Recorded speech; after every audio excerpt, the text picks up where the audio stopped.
Breaking खबर, लखनऊ बहू ने लगाया भाजपा नेता और बेटे पर उत्पीड़न का आरोप। राज्य ललित कला अकादमी के पूर्व अध्यक्ष रह चुके हैं भाजपा के नेता। भाजपा नेता की बहू ने हजरतगंज थाने में 2010 को एक तहरीर भी दी थी। किस थाने में? गाजीपुर थाने में और हरिहर नगर चौकी में। आपकी बेटी भी? जी सर, एक बेटी है मेरी। तो आपने 1090 पे भी शिकायत की थी? जी सर, 1090 में, सीएम हेल्पलाइन में, हर जगह मैंने सूचित किया। सर वहाँ से जवाब मिला कि जब आपके साथ इतना कुछ गलत हो रहा है और आपके घर वाले इतना गलत कर रहे हैं तो आप भी गलत जगह हैं, तो आप वहाँ से अपने घर चली जाइए। तो आप क्या चाहते हैं? सर देखिए, मेरी बच्ची है, अब उसके फ्यूचर का सवाल है। उसके साथ पूरी मतलब ये जुड़ेगा कि उसके फादर और उनकी फैमिली इतना गलत काम कर रहे हैं, तो उसका आगे फ्यूचर कैसे भविष्य पे आएगी। उसके बाद जो है जान से मारने की धमकी? सर जान से मारने की धमकी दी है। उनको जान से मारने की धमकी इसलिए दी जा रही थी क्योंकि जिन जो चीज़ें आपको समझ में आ रही थी, तो क्या वो लोग जी। आपसे मिल रहे थे, आप मुझे बता रहे थे? जी सर, मैं उन लड़कियों से मिली जिनका ये शोषण कर रहे थे और करवा रहे थे। उन्होंने कुछ एप्लीकेशन वगैरह कहीं दे के रखा है? जी सर, लड़कियों ने दी है एप्लीकेशन। जी जी जी, उन लड़कियों ने दे के रखी है कि ये हमको इनसे जान का खतरा है। जान के खतरा उनके साथ गलत चीज़ें? जी सर, ये लड़कियों को बंगलों में कैद कर लेते थे, फिर उनसे बस यही बोलते थे कि हम आपको स्टार बना देंगे, फिर उनके साथ गलत शोषण करते रहते थे। तो क्या लड़कियों को ब्लैकमेल भी किया जाता था? जी सर, ब्लैकमेल करते थे। आप उनके न्यूड वीडियो बना के रख लेना, फिर उन्हें ब्लैकमेल करना। अच्छा, ये सब चीज़ों को जब आपने विरोध किया तभी आपको जान से मारने की धमकी देने लगे, तो आपको घर से भी जी जी जी सर। तो आपके जो ससुर थे अभी, जब सर। उनसे आपने उनके लड़के के बारे में बताया कि ये ऐसे ऐसे कार्य में लिप्त हैं, जी। तो उन्होंने क्या कहा आपसे? उनको भी जानकारी थी कि उनका बेटा जो है न्यूड वीडियो शूट करता है। उनका मेरे पास वीडियो भी है, वो उनके बोलते हुए। सपोर्ट ना करके अपने बेटे का? जी सर, उन्होंने मेरा कोई सपोर्ट नहीं किया, उल्टा कहा कि आप यहाँ से जा सकती हैं, अगर आप हमारे बेटे का सपोर्ट नहीं कर सकती हैं तो आप यहाँ से जाइए। तो अब आपको क्या धमकियाँ मिल रही क्या? सर अब मैं न्याय चाहती हूँ, अपनी बच्ची के लिए न्याय चाहती हूँ, जो है अपने लिए चाहती हूँ, उन बच्चियों के लिए चाहती हूँ जो जिनका फ्यूचर बर्बाद हो रहा है। ये मतलब ये इंसान समाज में इस तरह से ऐसी मतलब बहुत गलत है रहना।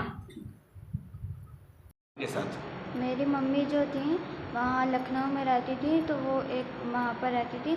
तो मेरे जो पापा थे वो उनको पता नहीं उनको क्या था, उनने मेरी मम्मी को एक दिन मैंने देखा था कि मैं सो रही थी, उसके बाद मैं जगी बहुत तेज़, मेरी मम्मी रोने लगी थी। तो मैंने देखा कि पापा, दादू, दादी, बुआ जी और बाकी सारे लोग मम्मी को मार रहे थे। और फिर जब मैं वहाँ पर रूम में गई थी तो वहाँ पर बहुत मम्मी को मार रहे थे, तो मैंने देखा था कि उनके खून वून भी निकल रहा था। तो मम्मी से आपने पूछा कि क्यों मारा उन्होंने? ये मैंने पूछा था लेकिन उन्होंने बताया नहीं था। जी, मेरा नाम नम्रता कश्यप है, मैं महोबा ज़िले की रहने वाली हूँ। सर मेरी शादी जो है 2010 में हुई लखनऊ में। मेरे ससुर का नाम सीताराम कश्यप जी है, जो ललित कला अकेडमी के अध्यक्ष हैं। उनके बेटे आशीष कुमार कश्यप के साथ मेरी शादी हुई 2010 में। उसके बाद जो है सब शादी के बाद सब थोड़ा ठीक चलता रहा। उसके बाद जब बेटी हुई उसके बाद से फिर इन लोगों ने जो है ना, घरेलू हिंसा तो शुरू से ही हो रही थी, इनके पेरेंट्स ये भी सब लोग कर रहे थे। फिर धीरे धीरे जब मुझे पता चला इनके बारे में, ये फिल्म लाइन का काम करते थे।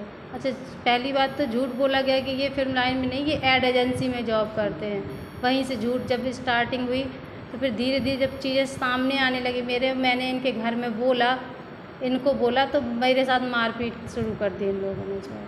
और जब मैंने अपने ससुर से और सास से बोला तो वो लोग बोले कि देखिए आप मुंह बंद करके घर पे रहिए तो ठीक है, नहीं तो आपके साथ भी गलत होगा और आपके फैमिली वालों को भी हम नहीं छोड़ेंगे, क्योंकि हम मंत्री पद पे हैं और हमारा जो है एक पौधा है और हमारे घर में मंत्रियों की मीटिंग होती है। अपने पति के बारे में तुम्हें?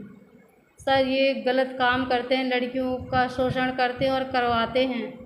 सर मुझसे देखा नहीं गया तो मैंने फिर घर में बोला तो मेरे ससुर बोले और सास की ये सब तो होता रहता है इस लाइन में, और आप कुछ एक्शन ना लीजिए, आप शांति से घर में रहते बने तो रहिए, नहीं तो आपके साथ भी अच्छा नहीं होगा और आपके भाइयों को हम फंसा देंगे। जब आदमी इस सब तरीके कहते थे चीज़ें आपको देखने को मिलती थी जब घर में आप होती थी तो आपके साथ में मारपीट होती थी कैसे? जी मारा। जब मैंने कुछ बोला तो पूरी फैमिली ने मुझे मारा। एक दिन हस्बैंड ने रात को मेरा गला दबाने की कोशिश करी।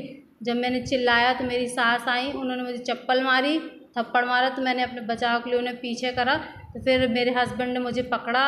सास ससुर ने मेरा फ़ोन छिना लिया, उन्होंने भी मारा, मेरे ऊपर हाथ उठाया और सास ने मेरे हाथ पकड़ लिए। मेरे हस्बैंड जो मेरी छाती पे चढ़ के बैठ गया, मेरा गला दबाए दे रहा था। कैसे फिर घर से भी बता दी? सर फिर इन लोगों ने जो है, मैं जैसे तैसे इन लोगों से जो है, क्योंकि मेरे मुंह में कपड़ा ठूस दिया था इन लोगों ने। फिर वहाँ से मैं जैसे तैसे बची। फिर मैंने जो पुलिस हेल्पलाइन होती वहाँ से बुलाया तो इन लोगों ने बोला ये देखिए सर, ये जो मेरे हाथ में ये कटा है ना, ये इन लोगों का करा हुआ है। तो इन लोगों ने बोला कि जो है ये खुद से कर लिया, इसने, हमने नहीं किया है। तो पुलिस आई, कुछ कार्रवाई नहीं हुई, वो चली गई। तो तुम अपने मायके में रहने लगी? सर मैंने इनके 16/10/2021 को एक रिपोर्ट दी थी।